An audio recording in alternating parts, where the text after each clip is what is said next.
ही गोष्ट आहे 2 पिढ्यांची, विश्वासाची आणि आपल्या मनाच्या अद्भुत शक्तीची. ही सुरुवात होते मुंबईतून.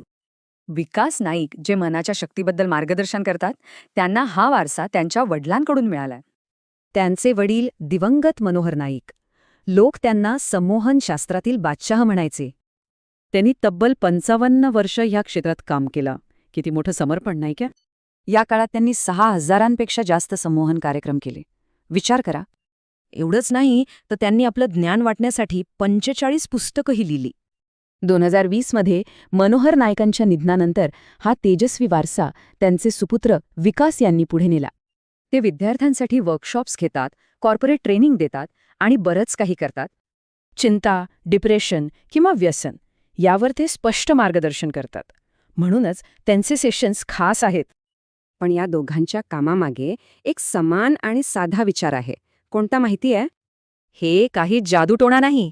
संमोहन म्हणजे स्वतःमध्ये बदल घडवण्याचं एक शास्त्रीय साधन. त्यांच्या कामाचं मुख्य ध्येय अगदी सोपं आहे. लोकांना स्वतःवर विश्वास ठेवायला शिकवणं. ते सांगतात, मनाची शक्ती ओळखा, लक्ष केंद्रित करा आणि मग बघा कसा बदल घडतो ते. म्हणजेच वारसा फक्त मिळत नाही, तर तो ज्ञान, कष्ट आणि सेवेने जिवंत ठेवावा लागतो.